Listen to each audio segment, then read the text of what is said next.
Hello. I've been asked to reflect on some thoughts of leadership based on experiences both in staff and line positions in a career with the Forest Service. My last assignment was oversight of the National Fire Plan, and prior to that I served in the Rocky Mountain region as a branch chief for fire operations and ecology.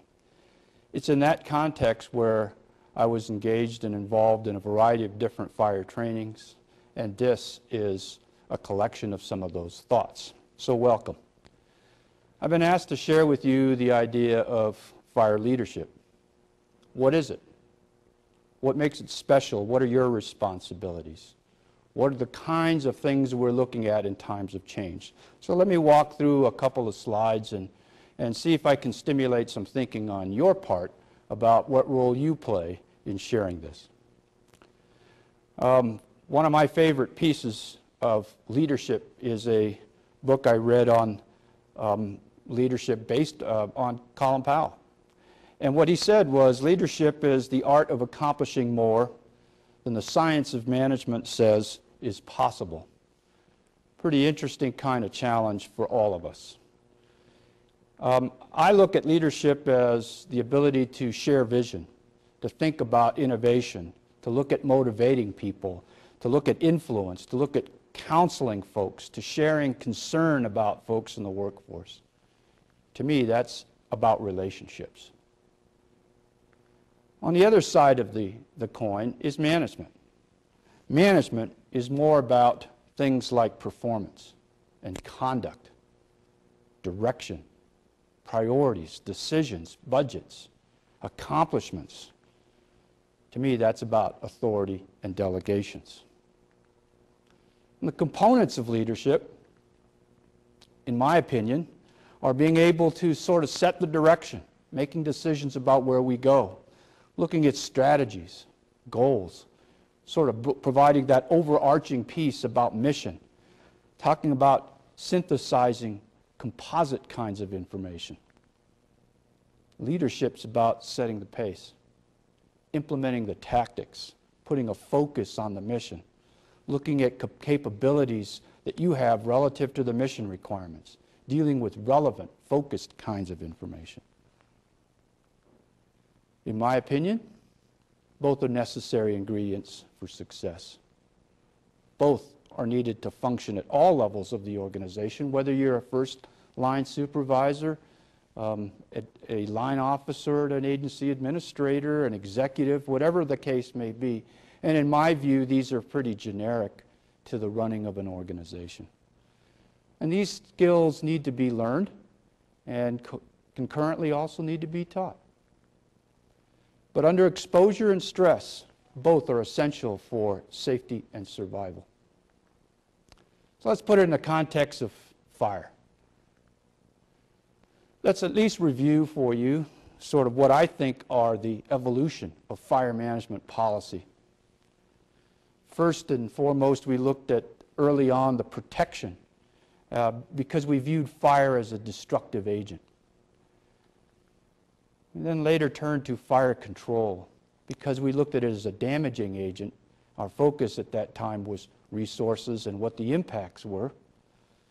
Then we looked at it as a social responsibility because we had all kinds of human-caused fires, both industrial and others. So there was a push to look at fire prevention as an evolution. We then looked at considering fire management as a tool. What were they in terms of site preparation for regeneration? How were we dealing with slash of various kinds? What were we looking at in terms of providing for habitat? All of those viewed fire management as a tool. And more recently, we're looking at the functions and the processes which fire bring in terms of ecosystems, forest health, etc. So what's different about all those in the context of today? In my view, I think we've become a victim of success.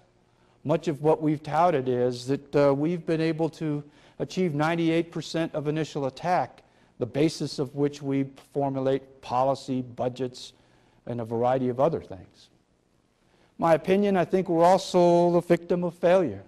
We've had some very interesting prescribed burns that have resulted in escapes, some of which have made folks skeptical about our capabilities in terms of really understanding and using fire. We've talked about, we're also a victim of nature, I believe. We talk about the ideas of climate change, ecological responses, forest health, disturbance, ecology. All of those are changing the setting for which we're engaged in the business of fire. And lastly, I think we're also a victim of change. There's a wide range of social values, human impacts, things like collaborative planning, community involvements. And when you open up yourself to that range of issues, you can ask 10 questions and get 20 answers in terms of what our preferences and where values are. Joe Cruz was the national director for the Aviation Fire Program, and he said, when he had that seat, he said, we've been asked to protect lands and values we may no longer be capable of protecting. He was very emphatic when he said, hear what I'm saying, may no longer be capable of protecting. When you account for issues like scope and scale of fire, intensity, severity, and then overlapping that, your concerns for safety, while all the while having an increase in things like urban interface. Jerry Williams was quoted in 1997 when he was still the director in Region 1 saying, we're seeing much more destructive and dangerous kinds of conditions. And after years of overzealous fire protection, the agency is upping its use of planned and preemptive fires. That's interesting to reflect on, and I'll offer you a challenge later as to just how far we've upped the use of planned and preemptive fires. Then mostly I know that when I'm talking to agency administrators and folks looking at program management, here are some of the realities that normally folks wrestle with. God, you know, besides everything else, while we're trying to change the course of fire, we're looking at existing programs of work. We're dealing with multiple priorities, whether it's wildlife or downstream water or forest health issues or unplanned recreation or the loss of forested lands. There's just huge amounts of priorities that are demanding our attention. We've seen a shift certainly in skill mix and staffing. We aren't as robust an agency as we once were. We've been losing expertise in a variety of different ways. And we've been asked to change process and protocols, whether it's business engineering, the use of technology, a variety of different things, both positive and in some cases impacting. Certainly we've been in the political arena probably from its inception, but the social expectations have really grown. And if you take a look at the issues of trying to provide direction in fire management today and look at all the variety of social impacts and values that are there, it's a tough call. Certainly we've dealt with constraint budgets, and more we're dealing with competing budgets. How do we deal with the issues that we would like to have done relative to the budgets that are available? Let me quickly go through sort of a basis here in recent fire policy. We've talked about firefighter safety, talked about fire's role in the ecosystem. We're looking at integrating fire as an element of land management. And we're looking at promoting interagency cooperation, dealing with some challenges to you as both supervisors, administrators, to deal with this idea of not only managing the program, but engaging and providing oversight to the program. Last, we talk about the National Fire Plan. And I'd like to think about this in an overview for you. When we synthesized all the kinds of issues that were there, it was framed in the report to the President. It was reaffirmed in the National Fire Policy, reaffirmed in 2001. We're looking at an interagency cohesive strategy. We looked at a 10-year comprehensive plan from the Western Governors Association. And we looked at a variety of different appropriation bills in terms of how can we put money in places where we can make a difference. Here was some of the focus issues. Firefighter and public safety. Paramount. Looking at interagency planning and coordination in reducing fuels. Increasing the treatments with an emphasis in the wildland-urban interface. Increase the use of contracted services. Here's a quote that Jim Hubbard, when he was the Colorado State Forester, made. He said, from his perspective, the Front Range of Colorado may be second only to Southern California in the potential for catastrophic fire. A lot of that's based certainly on increased urbanization, which is a nationwide phenomena. But the other issue was the explosive nature of fuels and the accumulation of those explosive fuels. When Steve Daniels was at Oregon State, I got a chance to interact with him on several kinds of things because I was district ranger on a nearby unit. But one of the things he said to me when he knew I was shifting into fire management was a challenge that said any discussion with the public regarding fire is challenging. On one side, you deal with the cognitive reasoning. That's all that issue about collaborative planning, engaging the publics, dealing with the wide range of social values. And on the other side, probably unlike other resource areas, we deal with primordial fear. And I've been in places and I've engaged publics in conversation, as many as you have. When the flames are coming out of that canyon and threatening that subdivision, most folks are not in a mood to be talking to you about roles fire in the ecosystem. So let me think about executive leadership. And this is gauged at folks who are looking at making sort of those broad range decisions. What's your responsibility in dealing with the role of fire in the ecosystem? What's disturbance ecology mean to you? How do you incorporate that in the business that you're engaged in? How do you think about that in terms of moving it into land planning? And particularly in these day and age when we're talking about the need on scales and scopes that are beyond sort of the traditional look at what we had.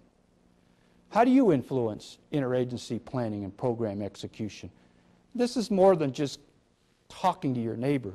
How can you get some sort of benefit from a combined prescription across jurisdiction boundaries? How can you move ahead in terms of joint efforts in engaging your affected publics? I was challenged once when they said, what was my vision of sustainability? And I went on ahead and talked about what I thought were healthy forests and what we needed to do to engage. And I was stopped midway by a person who said, no, I'm not looking at your personal vision, but what do you think is your community's vision? And I stretched that to fire. In this case, what is your community? How comfortable are they with what you're doing both in the preparedness side for wildfire and in the prescribed side of wildfire, or in fire management? How are you dealing with that? What are the plans that you have that have ownership in the affected communities or the community of interest? And what are your protection responsibilities? More and more we're asked to sign off on a variety of different plans, certainly on prescribed fire planning, but also on situation analysis, setting the tone for initial attack, looking at the kinds of things for extended attack, bringing in incident teams. What are your responsibilities? And more importantly, from my perspective, is who's taking care of the crew? For me, that collective crew, not just the initial attack crew, but all the forces that you've deployed to deal with the issues. What are your partnership agreements? And what are your responsibilities in employing those? Not only to ask for help, but when help is asked of you, what are your responsibilities to support that? To me, you're asking for delivering management direction by trying to translate policy and direction to some very critical action items. What does that mean to take all of those pieces which I just shared with you as background policy, so for your everyday kinds of operations and management? How do you bring your vision to the landscapes that you're responsible for to deal with bringing the strategy in place, providing those land management decisions, and then translating that into tactical action? How are you implementing program? How do you bring the right skills to matching that with the responsibility, whether that's for qualifications of folks or networks amongst your peer groups, but how do you bring folks into the arena that you need to implement that program? How do you match the skills with what you've got? And this is getting to be a major challenge for folks dealing with program management of one kind or another. Are there innovations on your part? Are there partnerships on your part? Are there abilities for you to engage your counterparts to share the skill mixes you've got? How are you mentoring and building new skills? Because one of the issues that we're all wrestling with is not only a loss of skills and expertise, but what's the pipeline for those? And how can we help mentor folks? How do we bring the resources and the skills that we've got back to help build your program capacity down the road? For those on the other side of the coin, all of this is strategy and tactics based on policy. Also depends on folks who have the ability to carry them out. And that's what I mean by operational leadership, matching the training and qualifications that you have to meet the assignment that you've been given. Ensuring that crew safety and welfare in your abilities to execute that, whether again prescribed or wild. How do you build experience, teach skills, mentor folks to be able to replace you in the context of moving you in your career? How do you champion those with interest and potential? What I'd like to suggest to you is that you need to size up the situation, certainly online, certainly when you're lighting, certainly when you're engaged in an attack. But I'd also want you to monitor the situation with the folks under your responsibility. When was the last time they were rested? Are they really capable of accepting the assignment? Do they have the qualifications to match the complexity of what you're been asked to do? Monitor that changing situation and always having a contingency, not relying on somebody else to watch that. All those issues about LCES, all the 10s and 18s, all of those remain relevant. How do you deploy your forces relative to your concerns for that? How do you deal with situational awareness? What's happening below you? What's happening next to you? What's happening on the adjacent slope? What's happening on the line that's being lit beyond you? What are the issues here in terms of being able to share information? And more importantly, how are you organized to deal with that assignment? Some of it is pretty prescriptive. We've got sort of normal situations for what a crew makeup looks like.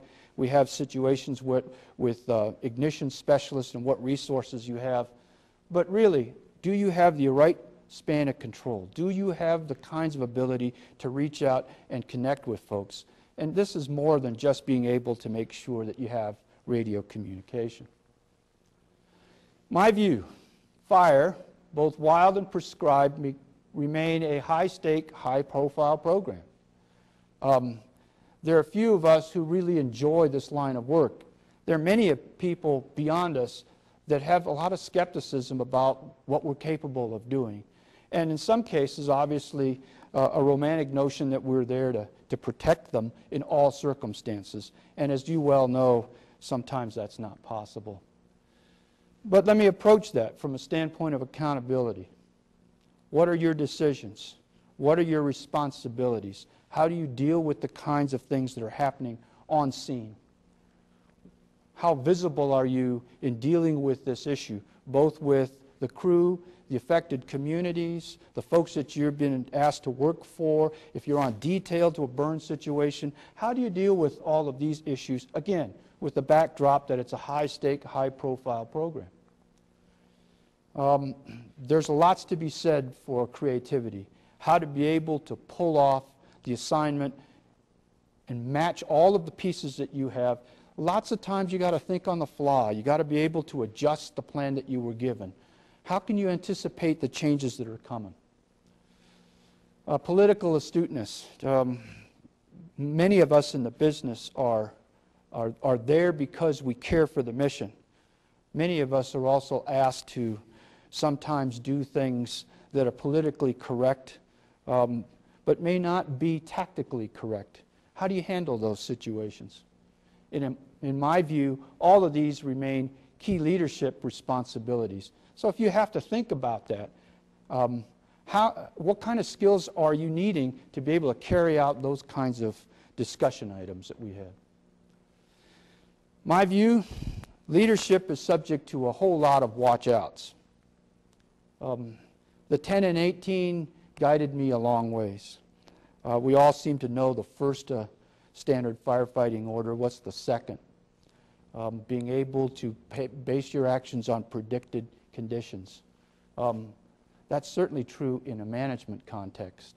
How are you dealing with all the changes that are coming your way? I won't go through all the 10 and 18, but I'd ask you to look at them and put them in the context of you as a supervisor, you as a manager, you as an agency administrator. How are you going to deal with, and a lot of what is presented in the 10 and 18 certainly are pertinent to you in a leadership and a management setting. I always said that LCES applies to you in management. Fairly simple. Look out. No caution there, but to stand up and know all the variables that are coming your way. Communicate with those around you, your peers, your counterparts, your mentors, folks above you in the organization, and many times solicit that from folks that you supervise because they also have all the elements of creativity and discussion. How do you communicate? Escape.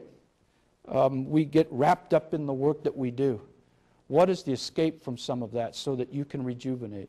An important, I think, life lesson. And have a safety zone. Where is it that you go, whether it's mentally or physically, that allows you to recharge, allows you to get away from some of the pressures of the moment and be able to think through that? Obviously, that applies to us on scene, but it also applies to us, I think, in a life context. We're dealing with change faster than we can keep up with in most cases. Just look at technology or the communication arena, or to look at policy changes, or to look at expectations. Is that direction that you have clearly understood by folks that are under your charge? What are the mutual aid issues? How do you get help when you need it? What are the kinds of cooperative agreements that you're involved in? What is the exchange of funding and finances? How about the sharing of skills? All of those, I think, are critical when you need help. Turnaround's fair play. How do you deal with that going back the other way? What are the kinds of systems you have for communications? More and more, we're looking at interagency cooperation, and we're doing pretty well in some of the federal arenas. The watch-outs here are dealing with state and local resources as more and more of us are working in the urban interface, keeping track that their missions are slightly different, their capacities are slightly different, and their systems are slightly different. How about availability? Availability of the folks that work for you to be able to go and execute the mission. Yeah, in the multitude of all the rest of the things we have to do, sometimes that's a very tough decision. But if you're asking for help, it's only fair that you think about how you offer help when it's needed as well. Respect. Can't say enough for that. In this world today, there's more than enough tension. There's more than enough kinds of issues where we see folks who just don't seem to understand common basic decency items with respect. That deserves your attention. It deserves your emphasis. Safety first. Every fire, every time. It's become a touchstone for many of us. We've seen improvements in things like 6 minutes for safety. We've seen it in briefings. We've seen it in safe nets. But safety first, every fire, every time. Again, I put it in the perspective of both wild and prescribed.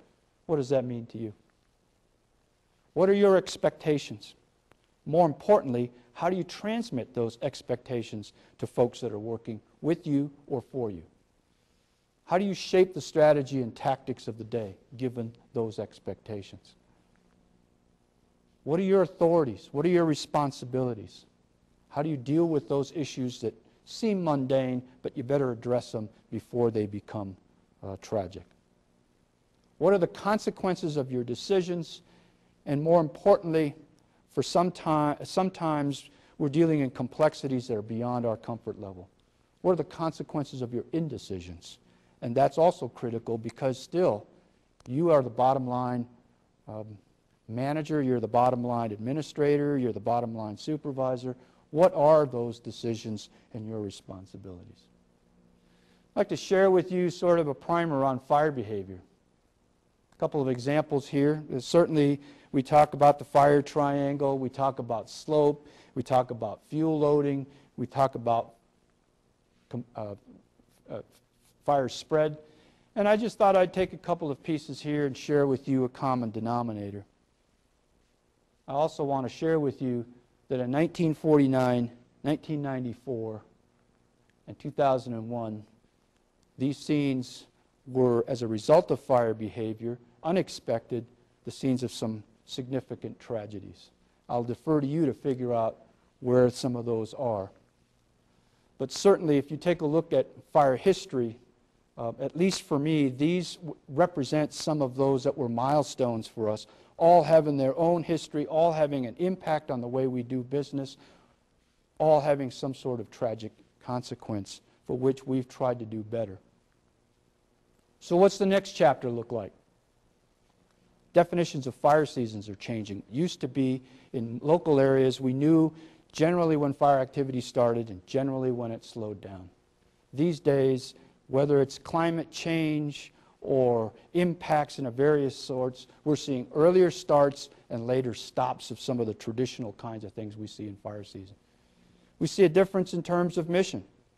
Many of the resources that we have are well-versed and well-grounded in the incident command system. Incident command system's been adopted in a variety of different ways. And most recently, some of the kinds of things we've done for things like hurricane relief or disaster relief has just taken an enormous amount of resources, skills, talent, equipment to be able to deal with it. And in many cases, we have the opportunity to step forth to that. That changes the mission, but also impacts you and the folks in your care. We're seeing a change in scale and scope. Many times in recent years, we've now seen largest fires in state recorded history. We're seeing stubborn fires that refuse to go out. We're looking at impacting fires in terms of post-fire activity, whether it's water quality or habitat relationships, all kinds of issues downstream from the affected areas. How do we deal with the intensity of prescribed fire? Do we want light burns? Do you have targets in terms of fuel consumptions? What are the effects of those, both on the burn and off-site? How are we dealing with issues like smoke or water quality or movement of habitats or management of threatened and endangered? All of those are still pressing on us. How do we mobilize and share skills? None of us have the luxury of being able to staff for the worst case. Many of us have skills that we need to share. How do we deal with that? How do you build contingencies, whether it's on-site for that prescription, for that attack strategy, or dealing with how to backfill folks because your skill base has been impacted by some assignments? What are the qualifications and the availability of the folks needed to be able to pull these off? How do they line up with the other priorities and demands of time and skills? Continuing on, we look at the issues of interagency planning and execution. How do you do that? How do you share authorities given the fact that you not only have different agencies, but at the state level, at the federal level, with slightly different missions? How do you bring that common denominator to focus on the task? How do we leverage influence and funding? Successful managers seem to find a way of making things available, of being able to pool resources together, to be able to share resources for the sort of a mutual benefit of all affected. How do we deal with the issues of increasing complexity?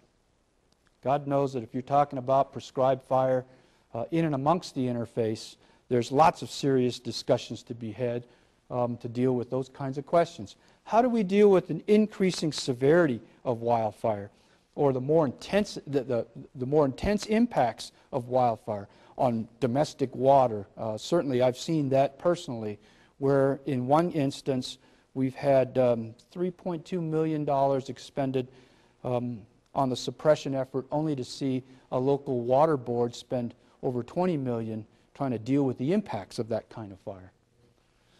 How about the political oversight and credibility? How do we win folks who already have a bias against us, already want to second guess what you're doing? How do we deal with those kinds of issues beforehand? What does preparedness mean in terms of being able to engage the folks who have those kinds of issues for us? And more, an increasing demand on being accountable to the decisions, accountable to the actions that we take. If you're going to pull folks off for safety reasons, and I hope you do when it's appropriate, how do you explain that to folks who are feeling the threat of the fire that is coming at them? I want to challenge you with this. What's right with this picture? Interesting enough, this one is a fire use fire, but what you'll see, hopefully, is a series of firefighters engaged in waiting for the fire to come to them. What's interesting about this one is that they're certainly calm about it, and it's within the parameters of the attack strategy and the contingency plans. How comfortable are you as a manager, as a supervisor, an administrator, to be able to take that same tact and provide the critical kinds of support needed to be able to see that? Here are some challenges I think you face. We've already talked about increased complexity. We've already talked about increased impacts to you. We're talking about increased duration at a time when you're dealing with competing budgets, you're dealing with the loss of expertise, and you're dealing with a competition for your resources. That's, in my view, the critical challenge for you, regardless of what part of the organization that you sit in fire management today. Those are the kinds of things that I think deserve your attention, your thought, and when it comes to preparedness, how do you address those kinds of issues? So that's the question I have for you. Are you ready? Put it back again in the context of leadership. How do you determine the relevance of critical information? Many of us have been struggling with information overload, a variety of different ways, whether it's text messages or emails or radio communications. How do you sieve out the critical information for the kinds of things you're responsible for? And risk, for me, means that critical decisions on time are better than perfect decisions too late. And some of you who have been with me have heard that one in the past. That was influenced by a mentor that I had, an incident commander of a management team that said, look, we're under time constraints, give me the best you got, and then we need to move ahead and refine it later. How comfortable are you taking risks with that kinds of information? How about basing your decisions on the probability of success? Is it an 80% opportunity for you? Again, you're not going to deal with perfect information, so what do you think is the probability of the decision you're making? While you're dealing with that, don't forget to account for the consequences of failure. So if it's 80% capable of being successful, if you've met that, everybody goes home happy. What happens if the 20% acts up on you? You have a change in weather, you have a change in conditions, you have some other incident within an incident. How do you deal with that? Those are the issues that I think you need to also have some answers for. See the future and act on it. It's not enough just to see what you're going to do on this assignment. What did you learn from it? What do you anticipate coming down at you, both at the moment of the assignment, but more importantly, in terms of the program? Where do you see it heading? How are you going to have to deal with some of the issues that are not yet evident to everybody else? How are you going to see or anticipate the changes in policy? I love this one, again, influenced by and a mentor of mine said, know the difference between frugal and cheap. Work toward one and away from the other. That's a critical piece for you in constrained budgets right now, because it's very tempting to say, well, let's just spread this as far as we can go. Is that true? What are the critical parts of that decision? Everyone deserves to have meaningful work, okay? And their welfare and safety are your primary responsibilities. How do you conduct business? Investments, in my view, whether fiscal or physical, deserve to have a positive return. This sort of is in the line of let's not build dumb line, okay? So if indeed you're looking at working towards some objectives, look at the abilities of the resources you have, think about the contingencies you have, the investments that you're making, and hopefully have a positive return on that decision. Communicate often, kill rumors before they detract from the objectives. And anybody has had some sort of a flavor on a crew dynamic will know that most of them already understand or anticipate some things that you might not. And if they're not addressed, they sort of build their own momentum and could detract from the assignments of the day. This one's a tough one, and that is focus on the critical few rather than trivial many. We have lots of input. We have no shortage of input in terms of what we do, how our days are dictated, what our time elements are. What are the critical few is the ability for a leader to triage those, particularly at a time of stress. When you're in charge, vote with your presence. Be there when it counts. If it's important to you, you'll be there, and the rest of the folks working for you will know that. They will also know when you believe it's important and you're not there. Many folks that know me have seen this one before. I believe every day is a burn day. And I've shared that widely with lots of folks. And folks have said, Mike, suppose the winds are howling at 40 miles per hour and we're getting heavy snow. Is that a burn day? And my answer is, it is. It is somewhere, okay? Because fire is a process, in my view, particularly in this day, is a threatened and endangered species of itself. The scale and scope we need to deal with requires us to take advantage of every opportunity. So if you're not in prescription, somebody else is, okay, and needs your help or needs your resources or needs your skills, how are you going to go about doing that? And if no one is in prescription, you'll still have fire, okay? It just happens to not be on your terms. So regardless of how you look at it, in my view, every day is a burn day. How you deal with it from a management perspective is your key to success in fire management today. And remember, it's not about can-do. My bias, my experience, the things that have influenced me says it's about can-do again and again and again. That's the kind of effort that I think requires your effort, your perspectives as a leader and a manager in fire management today. I wish you well. I wish you safe travels. And let me at least admit to you that I sincerely miss being on the end of a drip torch. And with that, I wish you the very best in success.